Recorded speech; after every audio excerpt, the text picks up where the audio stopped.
So we have another disaster, the Texas floods, another round of pointless finger pointing, blaming. I'm so sick of political content. I'm serious. It's you can't even have an honest discussion. Here's the problem is people are so they want to pin the blame on their political rivals. They want to point the finger and say this is why this happened. I saw Charlie Kirk look into the camera and say this happened because of DEI. You've got people blaming cuts at the National Weather Service. You've got, of course, anytime there's a severe weather event, you've got the climate change people coming out of the woodwork.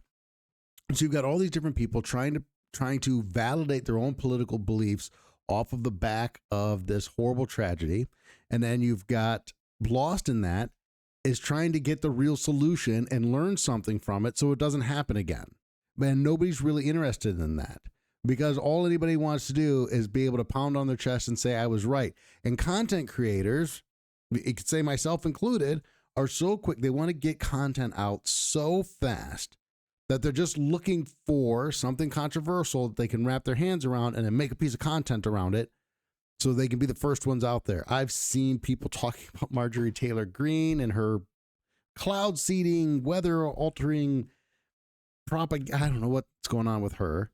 I know the MAGA people, or the anti-MAGA people, the people who like to attack MAGA, are attaching that conspiracy theory broadly to every Trump supporter. They're like the MAGA people are this. When I look at the titles for videos on YouTube, MAGA people, crazy conspiracy theories. Only thing I've seen on it is Marjorie Taylor Greene talking about cloud seeding. But of course, we have to make this a Republican versus Democrat. We have to make this MAGA versus everybody else. We have to make it that kind of an issue, and we have to do that as quickly as we possibly can. And thank God that way we don't have to have any meaningful conversation about what's actually going on. And what's obfuscated, what's hidden by all of that, is the fact that there are people suffering horrific losses, and everybody's just trying to profit off of it. I guess I've done another video on outrage economy and the idea that everything in the political spectrum when it comes to social media is just outrage clickbait. That's all it is. I've actually seen creators who coach you to put out bad information intentionally, because putting out bad information will make people interact with your content more than putting out good content, accurate information. So even if I'm posting something that makes you angry, but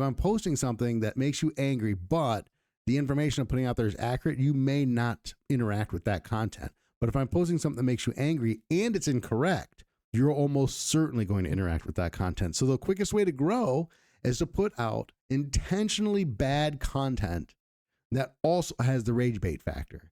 That's the social media cesspool that we're living in. And then people are scratching their heads going, geez, I wonder why we can't get along. I wonder why we're so politically divisive, this, that, and the other.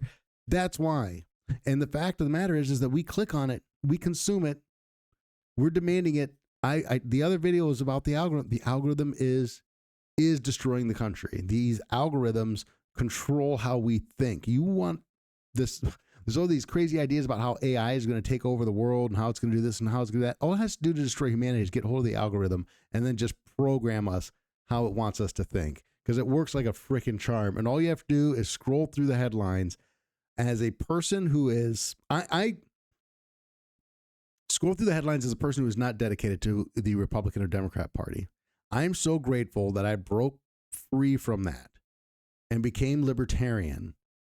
And that's why I won't leave the Libertarian Party and join the Republicans or the Democrats, because I know if I don't want to get drugged down. I'd rather sit in a room and argue with libertarians who are far to the left of me, or libertarians who are far to the right of me, libertarians who I politically disagree with, but understand basic libertarian philosophy and the idea of individual liberty, than to get locked into an ideology and not be able to have a conversation. In the Libertarian Party, at least I can sit and talk to people I disagree with, and it's reasonable. What passes for debate on shows like Tim Pool and Andrew, these are just people screaming over top of each other. That's all it is. And if you're a big creator like an Andrew Wilson, I don't like Andrew Wilson. I've done another video on him. Like Andrew Wilson, Tim Pool, whatever. Tim Pool does a pretty good job bringing qualified people on to talk to him, but I watch the Whatever podcast, and all I see is moron. He doesn't bring accomplished. I haven't seen him bring any accomplished people on.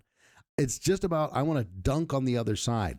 You've got both the right and the left doing this man on the street, camera in your face, microphone, quick question, put you on the spot type of nonsense. And then they go through hours of content and pick out 10 minutes of the worst parodies of the things they disagree with and post that as if that's representative of the other side. It's just, I don't understand. This is just a rant. That's where it's going.